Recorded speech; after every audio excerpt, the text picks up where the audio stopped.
Ringkasan cerita Islami. Abu Mijan Ats-Tsaqafi, bagaimana kemudian beliau itu berusaha untuk tetap menjalani keislamannya, tapi masih susah untuk meninggalkan kebiasaan kemaksiatannya terdahulu dari sejak masa jahiliyah itu. Kisah ini adalah bentuk perjuangan seorang muslim di dalam bagaimana kemudian dia berusaha untuk berlepas diri dari kemaksiatan. Bismillahirrahmanirrahim. Assalamualaikum warahmatullahi wabarakatuh. Waalaikumsalam warahmatullahi.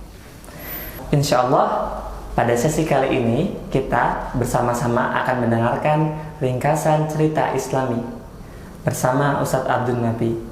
Alhamdulillah sudah datang Ustadz kita, Ustadz Abdul Nafi. Assalamualaikum Ustadz. Waalaikumsalam warahmatullahi. Insya Allah ini Ustadz, Ana pernah dengar kan kisah yang baru ringkas Ustadz, baru dengar singkat-singkat gitu tentang Abu Mizan. Bisa nggak antum menjelaskan tentang Abu Mizan itu? Abu Mizan Ats-Tsaqafi adalah salah satu di antara sahabat Nabi SAW yang memang memiliki banyak kelebihan dari sisi kemampuan dia, terutama di dalam medan peperangannya, sampai pada salah satu di antara yang kemudian menjadi kekurangan beliau adalah beliau masih suka mengulang-ulang satu perbuatan maksiat, padahal sudah berkali-kali beliau diingatkan, bahkan dihukum terkait dengan kebiasaan beliau untuk minum khamr ya. Dan ini bagian dari yang salah satu di antara riwayat yang rajih terkait dengan Abu Mijan Ats-Tsaqafi, bagaimana kemudian beliau itu berusaha untuk tetap menjalani keislamannya, tapi masih susah untuk meninggalkan kebiasaan kemaksiatannya terdahulu dari sejak masa jahiliyah itu. Sampai kemudian pada masa Umar bin Khattab, ketika kemudian terjadi perang Qadisiyah itu, Abu Mijan salah satu di antara sahabat yang ikut peperangan itu di bawah pimpinan Sa'ad bin Abi Waqqas. Saat itu kemudian dihukum oleh Sa'ad dengan diikat agar kemudian dia tidak melakukan minum khamr lagi, padahal saat itu perang sedang berkecamuk. Sampai akhirnya kemudian yang terjadi, ketika kemudian kaum muslimin terpukul mundur, Abu Mijan meminta kepada istri Sa'ad tadi itu agar melepaskan ikatannya, agar dia kemudian bisa membantu kaum muslimin. Lalu kemudian terjadilah apa yang kemudian diinginkan tadi itu, dilepas ikatannya. Kemudian Abu Mijan menyerang dengan segera, sampai kemudian kaum muslim berhasil memukul mundur pasukan Persia tadi itu, kemudian balik lagi untuk diikat.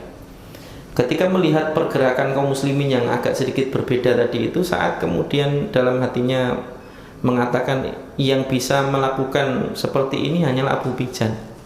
Sampai kemudian akhirnya dia balik melihat kondisi Abu Mijan, dan ternyata dia didapati masih dalam kondisi terikat. Ketika kemudian ditanya, Abu Mijan akhirnya kemudian mengaku bahwa tadi dia meminta dilepaskan ikatannya. Lalu setelah itu kemudian saat mengatakan, kalau begitu sejak saat ini aku lepaskan ikatanmu, adapun urusan amalmu adalah dengan Allah Subhanahu wa Ta'ala. Maka sejak saat itu kemudian Abu Mijan bertaubat dan kemudian tidak mau minum khamr lagi. Kisah ini adalah bentuk perjuangan seorang muslim di dalam bagaimana kemudian dia berusaha untuk berlepas diri dari kemaksiatan.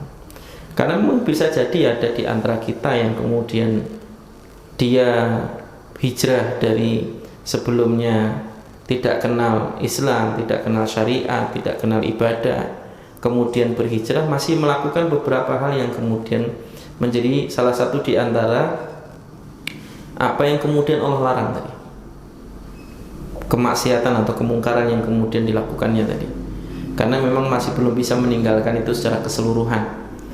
Itu salah satu di antara yang kemudian penting untuk digarisbawahi, bukan terkait dengan kemungkaran yang dilakukannya, tapi yang digarisbawahi adalah bagaimana dia tetap konsisten bertahan dalam keislamannya, meskipun karena dia tidak bisa meninggalkan, masih belum bisa saat itu untuk meninggalkan kemungkaran itu, dia harus menerima hukuman. Tapi menerima hukumannya dia tidak menjadikan dia berbalik kepada kekufuran, tapi dia tetap berusaha untuk menjalankan Islam itu dengan baik. Dan ini salah satu di antara pelajaran yang istimewa bagi kita, bagaimana kemudian kita itu jangan hanya karena satu masalah kemudian menghindar. Bahkan yang dihindari itu adalah syariat itu, jangan sampai. Malah akhirnya kemudian terjebak pada kemungkaran yang lebih besar. Dan ini bagian dari yang kemudian juga harusnya kita jadikan sebagai pelajaran, sebagaimana Nabi sabdakan bahwa kullu bani Adam khata'un, setiap anak Adam itu potensial untuk berbuat salah. Wa khairul khata'ina tawwabun, dan sebaik-baik orang yang berbuat salah itu adalah yang bertaubat kepada Allah Subhanahu wa taala. Makanya kalau memang merasa sudah berbuat salah, bertaubat kepada Allah. Jangan sampai kemudian merasa berbuat salah, akhirnya kayaknya saya nggak baik, akhirnya malah jadi sekalian kufur atau sekalian bermaksiat yang lebih besar. Nah, ini yang kemudian jadi masalah. Pelajaran berharga dari kisah Abu Mihjan Ats-Tsaqafi tadi itu. Masya Allah, tabarakallah. Jadi emang peristiwa-peristiwa seperti ini harus banyak-banyak kita dengar, soalnya banyak dari teman-teman anak dari dia ikut banyak kajian, kemudian putur, kembali berdosa lagi, terus coba kajian lagi, cuman ya itu kadang-kadang lelah di dalam tadi bolak-balik itu Ya, kelelahan itu ada nilainya insya Allah kalau memang kemudian kita betul-betul ingin kembali kepada jalan Allah Subhanahu wa taala. Kalau lelahnya itu lelah di dalam meniti kebaikan, tidak ada masalah.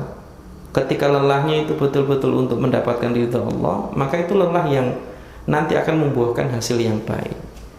Jangan sampai kemudian lelah kita tadi lelah di dalam kemaksiatan, lelah dalam kemungkaran, yang itu bukannya memberikan kebaikan kepada kita, tapi justru nanti menjadi salah satu di antara asbab kita mendapatkan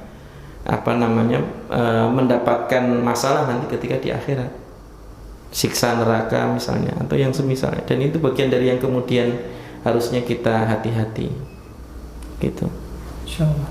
Alhamdulillah, begitulah kisah Abu Mihjan yang insyaallah menginspirasi kita, yang di dalam ceritanya itu banyak sekali hikmah tentang bagaimana kita terus berusaha untuk kembali kepada Allah walaupun dalam keadaan banyak dosa, dan kemudian kita ibadah, dosa lagi, harus terus kembali kepada Allah. Begitulah kisah dari Abu Mihjan.